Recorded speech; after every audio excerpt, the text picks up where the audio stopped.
Exactly, I'm untouchable, uncrushable. Running in a 600, running in a 600. Untouchable, uncrushable. Running in a 600, running in a 600.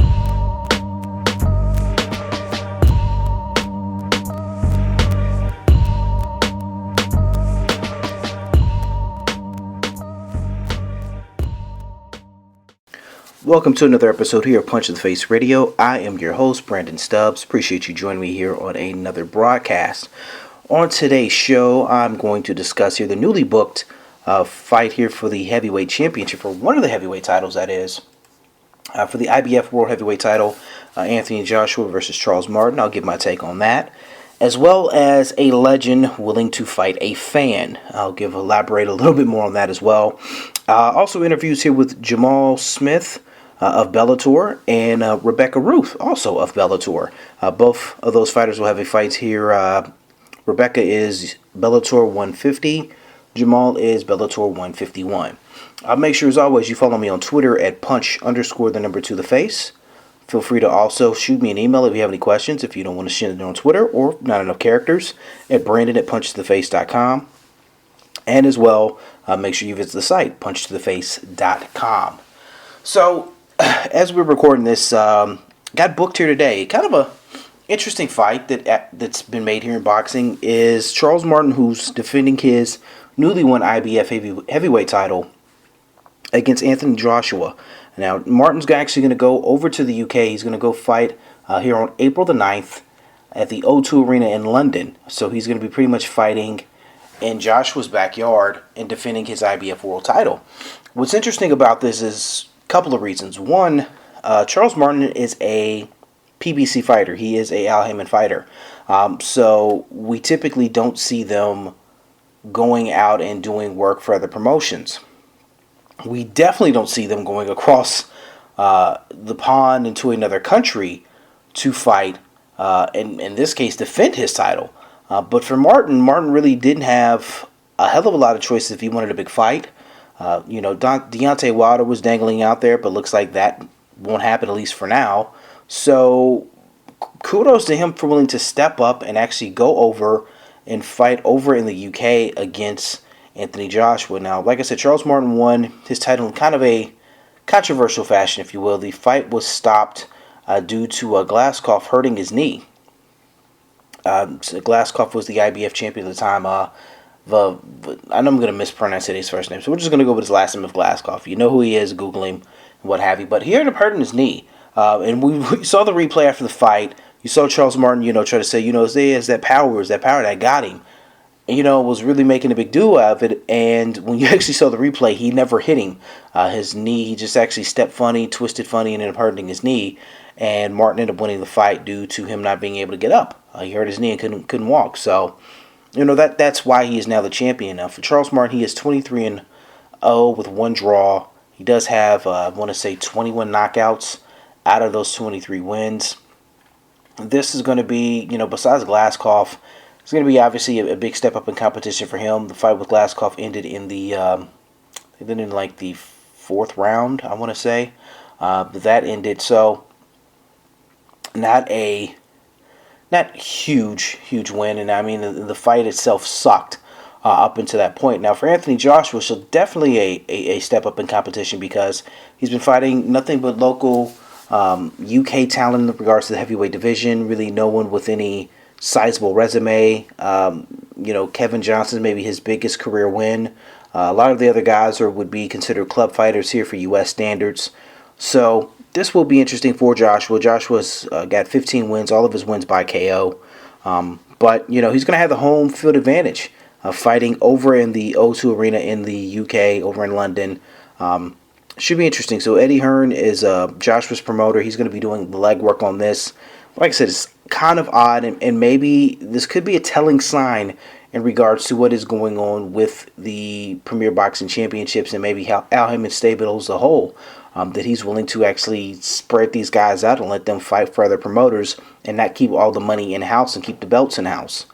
So, very interesting fight. This booked should be exciting for the fans. No word exactly yet if that's going to air here on U.S. television and where, but I would expect Showtime, possibly even HBO, to try to pick that bout up. It is, like I said, it's an interesting bout with one of the heavyweight titles up for grabs, the IBF title. So, I'm going to stay in boxing here for a second. Something that came out here back end of last week that was just all the way around disturbing is the fact of Roy Jones Jr. is going to fight a fan. Let me explain this. Now, I don't really want to give this website and this company much publicity, but it's a website called urshow.tv. So, urshow.tv. Now, this really came up out of nowhere, and honestly, I thought it was a joke, and other media outlets picked it up, and I actually started doing some reading, and no, it is not a joke. Here on March 20th, from the Celebrity Theater in Phoenix, Arizona, Roy Jones Jr. is going to fight a fan, and the fan has a chance to win $100,000. Now, the last time we saw Roy Jones Jr., he was getting knocked out over in Germany. It was bad. It was really bad, and we hoped that we would never see him fight again. Well, looks like we're wrong, but this time around he's going to fight a fan. Now, people can submit their... I want to say you can submit videos through the website, through maybe like a YouTube channel, and I don't know how they're actually going to go about selecting these. I don't know if they're going to select if you have to have any sort of amateur background or exactly what, but you have an opportunity to fight Roy Jones Jr. You also, during that same event, you could have an opportunity to actually walk a fighter to the ring, or you can actually coach them in their corner. Like, you can't make this up. So I'm not really sure what kind of sideshow circus of an event this is going to be. But it just is all the way around weird. So you have Roy Jones Jr. who's going to fight a fan here for $100,000. You have veteran MMA fighter Ken Shamrock, who actually fights here at Bellator 149. He's going to fight Dan Severn, UFC Hall of Famer, retired fighter. These two guys are going to fight an MMA fight. You have Chael Sonnen and Michael Bisping. Bisping, who's currently in the UFC, and he actually fights Anderson Silva here soon. They're actually going to have a grappling match. And then you're going to have a final pro wrestling bout for Kurt Angle, allegedly. He's going to be taking on Rey Mysterio in a pro wrestling bout. So you're going to have 4 different events in one night in this place. So you're going to have 2 men over the age of 50 doing MMA. You're going to have an active UFC fighter versus a fighter who's currently in the suspension/retired in Chael Sonnen doing a grappling match. You're going to have 2 former WWE superstars fighting a pro wrestling match. And then you're going to have Roy Jones Jr. fighting a fan. Folks, you can't make this shit up. I tell you, just Google it if you don't believe me. I still don't believe it myself, but this is what we've come to. We've come to doing weird things for cash. So there you go. Roy Jones Jr. is going to fight a fan, allegedly, here in March. So let's hope that really doesn't happen. But hey, stranger things have happened. So, with that being stated, let's get into some normalcy, if you will. We're going to talk here to Gilbert Jamal Smith. Now, Gilbert was a part of the Ultimate Fighter Season 17, gained fame there. Unfortunately, didn't win the show, but had to go the route of fighting on these smaller local regional shows. Definitely did his thing there, and now he's going to get an opportunity to fight at Bellator 151 here in March. So here is my talk with Gilbert Jamal Smith of Bellator ahead of his debut for the promotion at Bellator 151 on March 4th. All right, right now we are joined by Bellator welterweight Gilbert Jamal Smith, who's going to be making his debut with the promotion on March 4th, a part of Bellator 151. Gilbert, man, how is training camp going here for this fight that just got announced this week? Oh, man, it's going great. I'm actually driving to a hard sparring session right now. So, we train there hard out here. Now, was there any pausing on taking this fight pretty much on about 4 weeks' notice? We got word here from the press that, you just signed with the promotion here about a week and a half ago. So was there any pause when Michael Page got hurt and they offered you this fight to jump on and fight Fernando Gonzalez? No, I mean, honestly, I didn't know anything about Michael Page getting hurt. I didn't know this was a replacement fight. Bellator signed me back in November. They told me I'd be fighting sometime late February, early March. And then he called me and said, hey, we got you a fight. And I was like, cool, that was it. So really it was just that simple.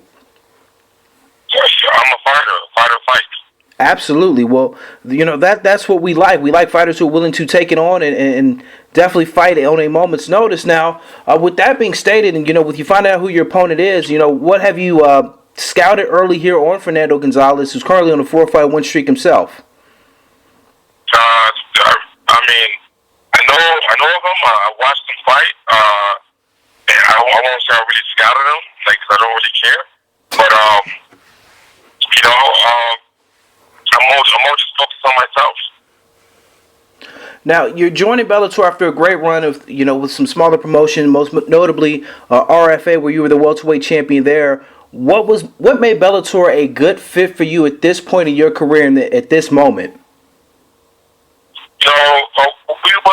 We were shooting for the UFC like mostly everybody, and the Bellator contacted me with an opportunity, and I know that's a huge opportunity, so I jumped on it.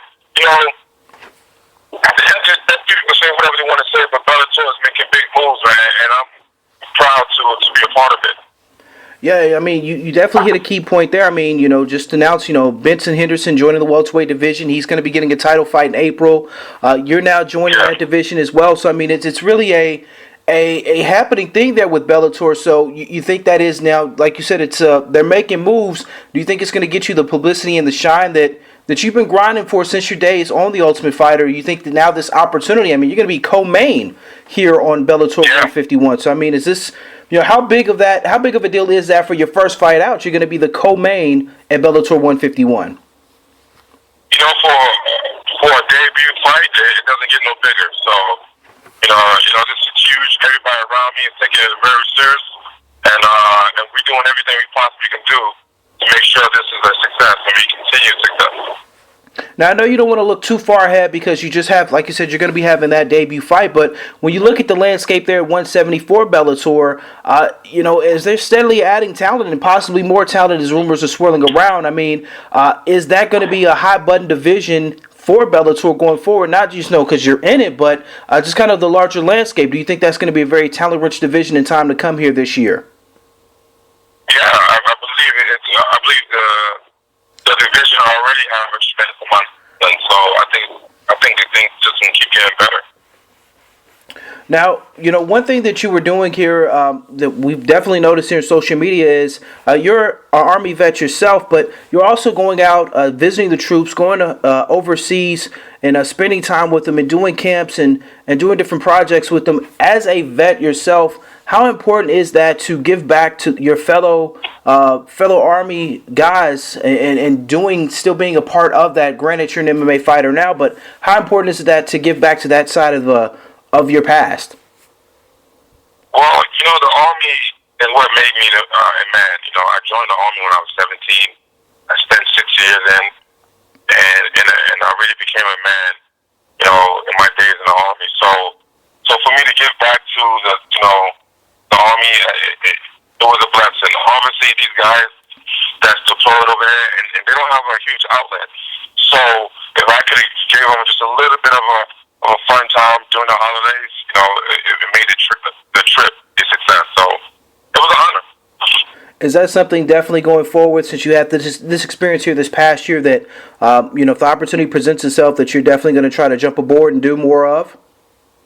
Yeah, of course, I would love to. Cool. Awesome. Now, also, you're doing your coaching there at Victory MMA up in Colorado Springs. How is it, being not only a fighter, but you're also, the head coach of a gym? How much of a balancing act is that to not only get yourself prepared for a fight, but also to spread your knowledge on to others there within the gym? Well, for one, I've been lucky with the fact that I've been surrounded with other assistant coaches that have, picked up the slack and really helped me out. Plus, the guys, that I train with, they all have good attitudes. So it makes it a lot of fun. The balancing part is tough at times, but, we all make it work. Absolutely. Now, another thing, is like I said, a lot of us, you came to prominence with a lot of us fight fans and media being a part of the Ultimate Fighter Season 17. As they spark up and they start filming here another season, what would you tell anyone who's either interested in trying out for the show or knowing they're going to be a part of the show that, some tips that they may need to know before they enter that house that you learned as you were in the house?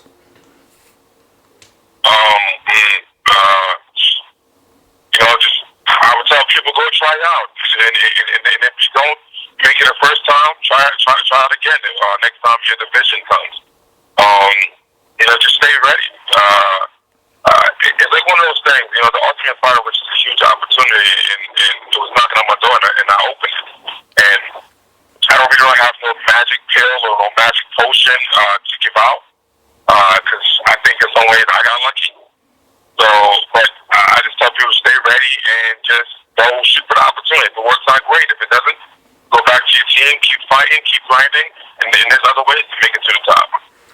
Now, I've spoken with a couple of other fighters, and one notably in Colton Smith, who actually won the show, who said, being a part of that sometimes was a gift and a curse, because in his case, with him winning the show, he kind of had this aura about him that, he maybe wasn't fully focused when, his regular fights came after winning the show. Do you think that's any sort of hangover for people who are part of that, to where you're part of that show, you have that, maybe that aura of being in the UFC about you, and then you have your next fight out, you're not really totally prepared when the big lights are actually shining on you? That makes absolutely no sense to me. One fight does not dictate the other fight for me. Like, I train hard for every fight. I'm not going to lose focus because I was in the Ultimate Fighter show. I think that's crazy. The show is the show. You get a couple fights, and you win or lose, and then you move on. But you have to stay focused in this game. If you're not improving, you're dying. So I don't understand how that can happen. But I guess I may be different or whatever. I'm not too sure. Well, definitely. Well, you're going to shine bright here at Bellator 151 here on March 4th. Gilbert, man, let the fans...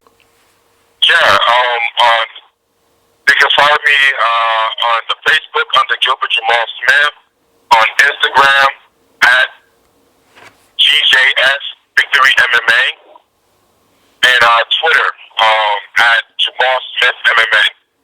Well, absolutely. Any sponsors you want to give a shout out to or help you get prepared here early on here for the fight? Yeah, just give a shout out to my teams, the people that help me prepare, and my coaches, Factory X Muay Thai, House of Hard Boxing, Castle Rock Brazilian Jiu-Jitsu, obviously my team, Victory MMA. My sponsors are Adidas Combat Sports, Q-Burger Subaru Motors. That Adidas is a good look, man. Anytime any fighter can get that large sponsorship like that, that's a good look with the Adidas. So definitely salute to Adidas for that.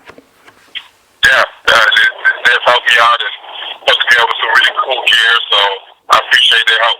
Yeah, anytime we can get free swag, it's all about free swag. So I definitely can salute you there. Well, Gilbert, man, best of luck. Definitely you're about to go do your sparring. Definitely get that in so we can put on a show here for the fans here on March 4th. Again, co-main event, a part of Bellator 151 against Fernando Gonzalez. Again, Gilbert Smith, man, we appreciate you taking our time with us here on Punch to the Face. Big thank you there to Gilbert Smith there for taking time out here with us here for the podcast. Now, another fighter who's going to be making their Bellator debut is Rebecca Ruth. Now, Rebecca's case, she actually won an opportunity through Shamrock FC. Through that promotion in the St. Louis and Kansas City area, they have a pretty good relationship with Bellator to where they have a lot of their fighters fight on the prelim cards, in events that Bellator has in the Missouri and Kansas area and pretty much the Midwest area as a whole. They have a big network of fighters, but in her case, she was able to win a fight here a few months back. Won not only the belt there for Shamrock, but also won an opportunity to fight in Bellator, and she's going to get that chance here at Bellator 150. So here is Rebecca Ruth here on Punch to the Face Radio. All right, we are now joined by Rebecca Ruth, who's going to be making her Bellator debut here on February 26th at Bellator 150. That'll be live on Spike TV. Rebecca, welcome here to Punch to the Face. Oh, thank you so much for having me. I appreciate it. Well, no worries at all. You are now a winner of 3 straight. You won a contract through Shamrock FC to be a part of Bellator. And like I said, you're going to make your debut here on Bellator 150. You're going to actually be the opening bout on Spike TV. Being the opening bout and you setting the tone for the main card, how important is that to get, make sure the fans are familiar with who you are and make an impact with them? Oh, I want them to remember me. I want them to know who I am and what I do and what I'm here for. I'm here to fight. I'm here to win. I love what I do, so I want to make sure that they know that it's going to be definitely going to be a good show, and they're going to get a lot out of it. Well, absolutely. And typically in cards, women's MMA steals the show, and this fight actually has the potential to be a show stealer. You're going to be facing off against a Muay Thai and kickboxing champion in Lena Onchinkova. Hopefully I got that right. I've been practicing, so I think that's how you enunciate it. Now, with her being such a dangerous kickboxer and Muay Thai person, and we've seen your fights here for Shamrock FC, you've had all of your wins have came via TKO stoppage of some sorts.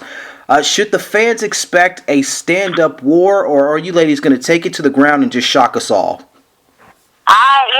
It's always hard to say. You train for what you can what you can watch and what you can study on the other person. And from what it sounds like is she's been doing a lot of stand up here lately, but she's also had a lot of her wins via submission of some sort. So there's really no telling where this fight could go. Definitely been practicing and training for both, for ground and stand up. So at this point, your guess is as good as mine. We're gonna make it happen. I tell you what, I know for a fact it's gonna be a good show, regardless of if it goes to the ground or stays on our feet, though. Now, as I stated, you were able to be a part of this Bellator card from winning a title fight with Shamrock FC as well as winning a contract with Bellator. How has that actually changed your life in those months since winning that fight and being now part of the Bellator family? How has that changed things for you to where it's... I know you're doing a lot more media now, so how has it changed up what you're doing? Trying to. It's given me more time to train. I've come across an opportunity with what's going on and everything to be able to train more and work at another job, like a more steady job less. And so this is definitely this is going to have to be a big win for me. It's going to have to be a big show for me. I'm making this my career. I've got 2 little ones that mean the world to me, and this is something I've got to do for all of us. They've got to make this happen. Now, as you stated, you definitely want to go out and get a big win. Now, how important is it to have a impactful win? Because the flyweight division here for Bellator is literally wide open with them reintroducing women's MMA to the promotion here last year. How important is it not only to get the win, but to kind of try to separate yourself from the other flyweight fighters to say, hey, I want a shot at the title? Oh, this is huge. It's a big difference because he is going to, they did announced that they're wanting to crown a title, crown somebody by the end of this year. And I want that to be me, obviously. So, yeah, to not only to go out there and get a win, but get a win in a good fashion and, something spectacular, something big, it's going to be huge. I'm definitely looking for something to impress, impress Scott, impress the people that need to be, that need to see it, and get myself into that title shot for sure. Now, something I do want to go back on is, like I said, you got the opportunity from winning there with Shamrock FC, and this is something done with other fighters as well who've got an opportunity to fight on Bellator cards. How important is it that a promotion like Shamrock FC has that tie-in with Bellator that can give fighters who are fighting on a regional promotion a platform and an opportunity to go fight for a bigger promotion by being successful for them, getting wins, and getting more exposure? It's been great. I've definitely given a lot of credit and props to Jesse Finney and Rob Donaker and the guys there with Shamrock. I've had a lot of my fights with them, and they've always been, a great organization to fight for. And when this came about, I couldn't have been more excited. I feel like I earned it. I earned my spot to get that opportunity. It wasn't given to me just because I've fought with them for so long. with the way I performed and produced, I think they definitely felt like it was a good fit for me, and I earned it. I'm definitely excited that they were able to do that for me. Oh, absolutely. You've definitely earned that. I mean, with 5 wins, all of those coming via stoppage, there's no way that anyone can deny that you haven't actually went out and literally beaten people up to get what you want to this point in your career. So we got to respect that. That's one way of putting it. That's true, yes. Now, as you said, this is big for you because you have a family, you have, children who are depending on you. As a parent and as a fighter, how is it, trying to balance that family life along with training and getting prepared for fights? How difficult is that, and how do you find that even balance to help you get both jobs done? It is tough. It is a lot of sacrifice, and they know that, and they know that with the sacrifices that I'm making and that they're making during my training camp, it's rewarded on the other end. When the fight's over, I'm able to do quite a bit with them because now that I'm training full time, I can take that time after the fights and spend a lot more time with them. I mean, I had my social life. There pretty much isn't one. So it's between the gym and my kids and their sports and what they do. That is my life. But with saying that, it's definitely far cry from a complaint. I love it. I wouldn't have it any other way. My kids are everything to me, and we do a lot together. So anytime we have a chance, I've got 5 kids here with me right now. They've got a bunch of friends over, and they're all playing. So snowed in, couldn't be happier on days like today. Well, definitely. Now, like I said, man, you're going to be a part here of Bellator 150 here live on Spike TV on February 26th. Rebecca, we appreciate you taking out time, but, definitely give a shout out to the sponsors who are helping you get prepared here for your big debut on Spike TV for Bellator. I've definitely got my gym, 21st Century Martial Arts out of Pacific, Denny's Oils. Wouldn't be anywhere near where I am right now without him and that gym and the family that I have there. I've got Cities MMA. I've got the Gamma Labs. I've got Affliction. I've got Venom is coming through for me. MCF Midwest Diesel, a hometown sponsor that is been friends with them for a long time, and they've helped me out through a lot of times through this. So I've got a lot of good people behind me. My family, it's amazing. I appreciate each and every one of them. Well, absolutely. And let the fans know where they can follow you on social media as you make your rise here with the Bellator promotion. Yeah, on Twitter, it's Rebecca Ruth MMA, and same thing for Instagram. And then I've got Rebecca Ruth at Facebook. So you can catch up with anything I've got going on and what my crazy life is like in the times of getting ready for a big fight. Well, hopefully the snow can melt so you can make your way over to Kansas here for the big fight here on February 26th. The weather in the Midwest is supposed to break up between now and then. It's supposed to get nicer. So, definitely if you need cardio, go out and shovel snow. But I know. We'll I've recommend been doing that. cross training around here, let me tell you.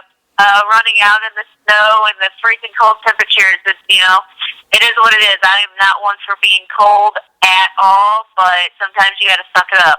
Well, you've got a regular Rocky montage going. If you're actually running out in the snow, I mean, that would make great footage for Bellator. Like, somebody needs to let them know that this is going on. They could have filmed that. It would have been great. Yeah, the hills we have are killer, and it's definitely running out with face mask and big coats. It's hideous. I'm emailing Scott Coker now, letting you know that they missed a golden opportunity for that would have been TV gold. But I'm letting Scott Coker know he missed out. Well, Rebecca, we appreciate you taking out time with us. And again, we'll see you live on Spike TV February 26th against Alina Ochinkova. I hope I got it right. The opening bout is part of Bellator's 150 card, again on Spike. So again, like I said, thank you for taking out time with us. Oh, I appreciate every moment of it. Thank you. You're more than welcome. Big thank you there to Rebecca for joining us here on the show. So again, make sure you follow her on Twitter at Rebecca Ruth MMA. And again, that's Rebecca Ruth MMA on Twitter. And for our first guest, Gilbert Smith, he is Jamal Smith MMA on Twitter.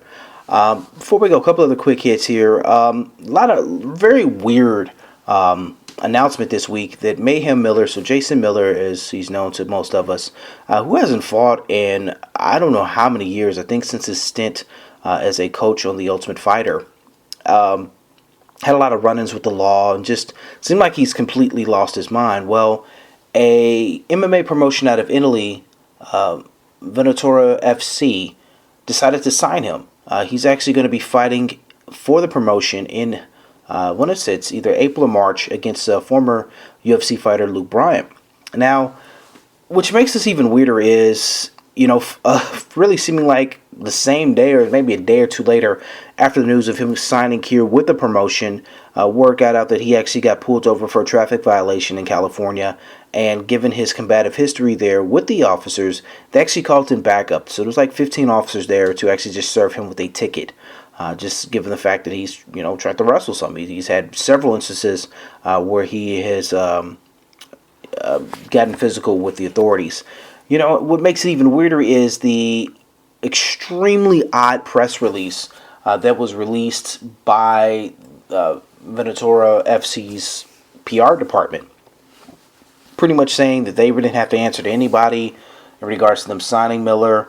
They were aware of his legal issues, but I guess underneath Italian law, some of these would be considered just fines. As far as they were concerned, they didn't look at it as being serious. Like this is a real shit show that's about to happen. I still honestly don't think he'll actually make it to the fight. It's actually in May, so it's in May. May's a long time from now. I honestly don't think he's going to make it to the fight. I have a feeling he'll either be still here in the States, the fight will get canceled, or he won't be able to get a valid work visa to actually leave the country. Just strange. So that's going to be a developing story in regards to that and the weirdness there. But very, very odd that a promotion would take a chance on him at this point. What he has left, I don't know. Interesting. Another couple of quick tidbits here is CM Punk is not going to be fighting for the UFC anytime soon. He ended up hurting his back. Has to have back surgery. We're looking at 4 to 6 months for that, so he's not going to be fighting here in June or July as he had wished. He hopes to still make his debut at some point here in 2016. That is still the focus of the UFC, but we don't know when. And how that affects the gentleman who was brought into the UFC to fight him in Miguel, we don't know. So that's all right now up in the air to be determined. I don't know if they'll get, is it Mikey or Mickey Gale? They'll get him another fight, we think, or they may just pay him to set on ice while CM Punk gets healthy. Quite honestly, I said this from the jump when the sighting was made. I don't think he ever fights in the UFC. I don't see it happening. So we shall see. It just seems like more of a PR stunt at this point. But, time will tell. But at least for now, we're going to have to wait here another at least 4 to 6 months before he can recover from the surgery and then train again. So we're looking here the back end of the year if we see him fight. So we'll see there. Another quick news, Michael Chandler has signed a multi-year extension with Bellator. The former lightweight champion is going to stay with the promotion. It's probably a win or two away from possibly getting another fight with Will Brooks, if Will Brooks is still the champion at that point. So he has signed a multi-year contract with Bellator. It's interesting how these free agency things are working. So Bellator actually doesn't lose one, they keep one. And there's also rumblings of some other MMA free agents who are going to be making their decision here in the coming days. So by the time we record the next podcast, we should have some information in regards to where Aljamain Sterling is going and possibly even Alistair Overeem. So hang tight and we'll be back. So just again, we appreciate everyone subscribing here and listening to the show. If you're not subscribing, click that subscribe button. Make sure that you tell a friend to listen to the show. And again, make sure you follow us on Twitter, punch_2TheFace. And as well, feel free to email me any questions, concerns, comments you have at Brandon@punchtotheface.com. Until next time, I'm